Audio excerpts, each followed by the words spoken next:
Brought to you by NBC bearing, भारताची पहिली bearing उत्पादक। अभिषेक होता ना, त्याला वेळ लागतोच थोडा।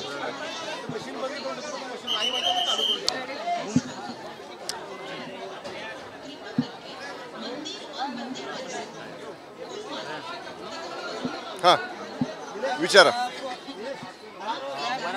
परिस्थिती अतिशय गंभीर आहे। आपण पाहतो की तिथल्या महिलांनी आणि मुलींनी सॅनिटरी नॅपकिनची देखील मागणी केलेली आहे। इतकी बेचैनता वाढलेली आहे। काय सांगाल? हे बघा, जेव्हा मराठवाड्यामध्ये आणि त्या परिसरातल्या काही जिल्ह्यांमध्ये महापुरासारखी परिस्थिती निर्माण झाली, मंत्रिमंडळाची बैठक त्या दिवशी होती आणि तात्काळ त्याच बैठकीमध्ये माननीय मुख्यमंत्री महोदयांनी, दोन्ही उपमुख्यमंत्री महोदयांनी आम्हाला सगळ्या मंत्र्यांना सांगितलं की एका जिल्ह्यामध्ये तुम्ही जावा। आम्ही दुसऱ्या दिवशीपासून सलग 2 दिवस सर्व दौरे, मराठवाड्यातल्या पूरबाधित गावं आहेत, शेतीचं नुकसान झालेली गावं आहेत, घरात म्हणजे जी नदीकडेला घरं होती किंवा जिथं मोठं पाणी ओढ्याचं शिरलं त्या घरात शिरलेलं पाणी आहे, सगळीकडे आम्ही पाहणी केली। सर्व यंत्रणा सतर्क आहे आणि जे आपण आता महिलांचं वगैरे सांगताय, आमचे आरोग्यमंत्री स्वतः 2 दिवस त्या भागामध्ये होते। सर्व DHOना, सर्व मेडिकल ऑफिसर्सना, जिल्हा शल्य चिकित्सकांना, अशा सगळ्या आरोग्य विभागाच्या यंत्रणांना फील्डवर जाऊन जी आवश्यक मदत लागेल ती तात्काळ देण्यासाठी आपण आदेश केलेले आहेत। त्यामुळे जी आवश्यकता असेल ती सगळी मदत ती अतिवृष्टीग्रस्त, पूरग्रस्त आणि अतिपावसामुळे झालेल्या नुकसानीला देण्याचा निर्देश माननीय मुख्यमंत्र्यांनी सगळ्या विभागांना दिलेले आहेत।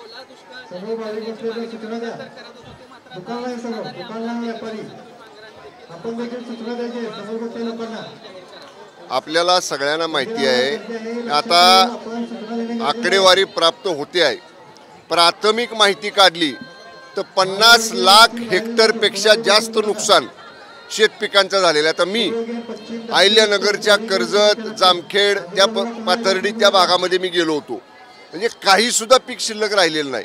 पाऊस एवढा मोठा आला की कॅनॉल तुटले आणि बंधारे ओव्हरफ्लो झाले, शेतामध्ये अगदी कमरे एवढं पाणी झालं। त्यामुळं अशी परिस्थिती आहे। सगळ्या महसूल यंत्रणेला, कृषी यंत्रणेला आपण प्रॅक्टिकल पंचनामे करायची सूचना दिल्यात।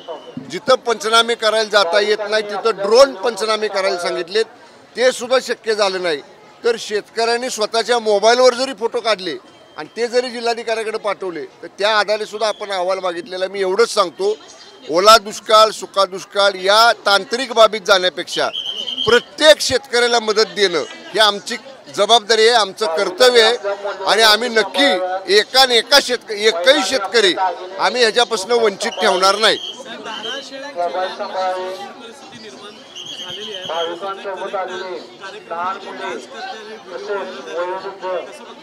नाही, मला माहित नाही।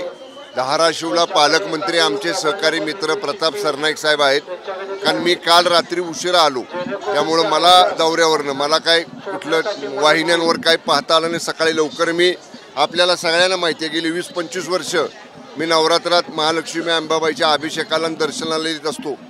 माझा अनवाणी नवरात्र गेली 25 वर्ष आहे, त्यामुळं मला माहीत नाही।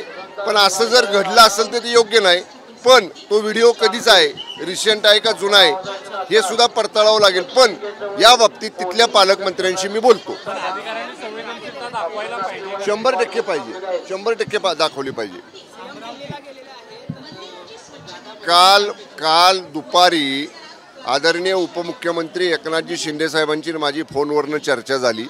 मी जेव्हा माझा पूरग्रस्त भागाचा दौरा करून आलो तेव्हा आदरणीय साहेबांनी, मी जेव्हा शिंदे साहेबांना फोनवरनं माहिती दिली सगळी, तेव्हा साहेबांनी मला सांगितले की माननीय अमित शाह साहेब 5 वाजता मुंबईमध्ये येत आहेत आणि मुख्यमंत्री महोदयांना आम्ही त्यांना भेटतोय आणि नक्की प्राथमिक त्यांच्याकडे मागणी आपण करू आणि जेव्हा आकडेवारी येईल जिल्हा वाईज, महसूल सर्कल वाईज, तेव्हा ती सादर माननीय अमित शाह साहेबांना केंद्र सरकारला करू आणि ज्यादा मदत केंद्राकडनं कशी मिळेल याच्यासाठी म्हणले आम्ही माननीय अमित शाह साहेबांना आज भेटतोय, त्याप्रमाणे काल माननीय CM साहेब आणि शिंदे साहेब अमित शाह साहेबांना भेटणार होते।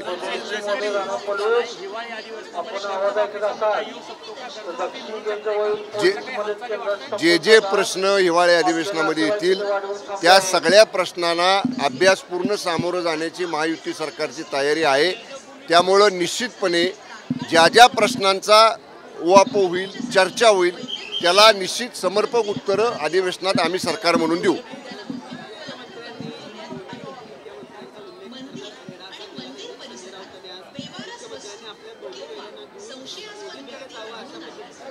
अहो, हा संजय राऊत ईसी चेंबरमध्ये बसतो आणि बोलतो। 5 रुपयाची मदत संजय राऊतांनी एका गरीब शेतकऱ्याला केलेली दाखवा मला। 5 रुपयाची स्वतः काय करायचं नाही। काल बळबळ उद्धव ठाकरे साहेबांबरोबर ती गेले पाणी दौऱ्याला आणि किती 4 जिल्ह्याचा दौरा 3 तासात। असा दौरा होतो काय? त्याला चिखलात गुडगाभर चिखलात जावं लागतं बांधावर। संजय राऊतांना कधी बांध बघितला नाही। संजय राऊताच्या पायाला कधी शेतकऱ्याच्या रानातला चिखल लागला नाही। त्यामुळे त्याला नुसतं बोलायला काय लागत नाही। त्यांनी कुणाला काय उपमा द्यायची त्याच्याकडे कुणी आता लक्ष देत नाही। आणि त्यानं काही जरी म्हणलं तरी कालच्या 2024च्या विधानसभेच्या निवडणुकीला चपराक मतदाराने त्याच्या थोबाडात मारल्या त्यांची अवस्था करून। त्यामुळे संजय राऊत असं काही जरी बोलत असला तर ती भंपकगिरी आहे, त्याच्याकडे आम्ही गांभीर्याने बघत नाही। अमरावती जिल्ह्यासाठी 108 कोटी रुपये तुम्ही पाठवून दिलेले आहेत, मात्र काही अधिकाऱ्यांच्या दुर्लक्षामुळे आणि सर्व्हर डाऊनमुळे ती मदत पोहोचत नाही। काय झालंय बघा, मी आता अहिल्यानगरमध्ये काही भागात गेलो ना, अनेक ठिकाणी रेंजचा प्रॉब्लेम आला होता। म्हणजे काय होतं त्या दिवशी झालं तर 2 दिवस पावसामुळे झालं, बॅड वेदरमुळे झालं का मला माहीत नाही, पण तिथले कलेक्टर माझ्याबरोबर होते। मी लगेच कलेक्टर साहेबांनी सांगितलं तिथल्या बाबा लोकांना खरंच आहे, आम्ही पाहिलं मोबाईलला रेंजच नव्हती। ज्या शिवारामध्ये आम्ही गेलो होतो तिथं मोबाईलला रेंज येऊ शकत नव्हती। असा तांत्रिक काय प्रॉब्लेम असेल त्याला पर्यायी व्यवस्था अरेंजमेंट्स आपल्याला करता येतात। IT सेक्शन आपल्या गव्हर्नमेंटचं आहे, IT सेक्शनच्या अधिकाऱ्यांना तिथं पाठवलं जाईल, पण लवकर ते रिस्टोर केलं जाईल। चला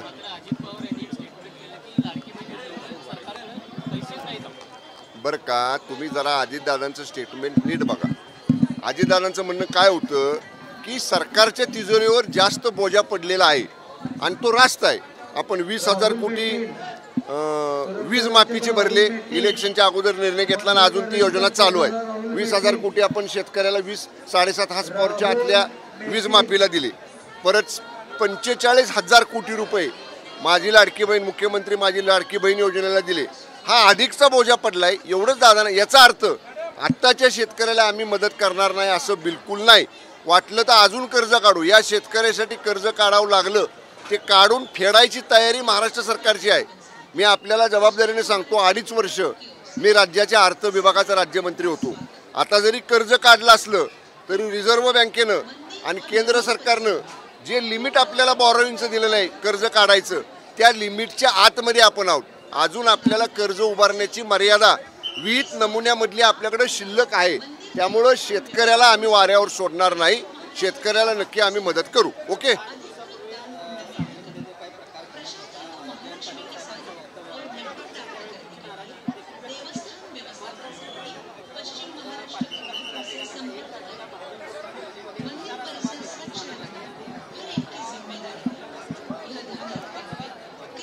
बरं का, त्यावेळी सुद्धा माननीय मुख्यमंत्री देवेंद्रजी फडणवीस साहेबांनी भाजपचे नेते म्हणून माननीय आमदार गोपीचंद पडळकरांना जाहीरपणाने सांगितले होते त्याने अशी वक्तव्य नाही करायला पाहिजेत। हे वक्तव्य योग्य नाही राजकीय पातळीवर किंवा व्यक्तिगत पातळीवर सुद्धा। तदनंतर महाविकास आघाडीकडनं मोर्चा काढण्यात आला।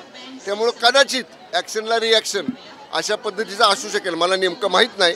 भारतीय जनता पक्षाच्या कुठल्या नेत्यांबरोबर माझं बोलणं झालेलं नाही, कदाचित तसा भाग असू शकतो। पण माननीय जयंत पाटील साहेबांच्याबद्दल पडळकर साहेबांनी जे वक्तव्य केले त्याचं कुणीही कधी समर्थन करणार नाही। Okay, thank you. माननीय शिवेंद्रराजे भोसले आणि माझी या बाबतीत मागं 15 दिवसापूर्वी चर्चा झालेली आहे। या संदर्भातलं जे ओरिजिनल डॉक्युमेंट्स आहेत जे आता म्हणजे आपल्या पुरातत्व विभागाकडे आहेत आणि जे डॉक्युमेंट्स राजघराण्याकडे आहेत, आमच्या साताऱ्याच्या राजपरिवाराकडे आहेत, ह्या सगळ्या डॉक्युमेंटची पडताळणी सुरू आहे। काही डॉक्युमेंट्स त्यातले जीर्ण अवस्थेत असण्याची शक्यता आहे। या सगळ्या बाबतीत आमची कार्यवाही सुरू आहे। Okay, thank you. Brought to you by NBC bearing, भारताची पहिली बेअरिंग उत्पादक।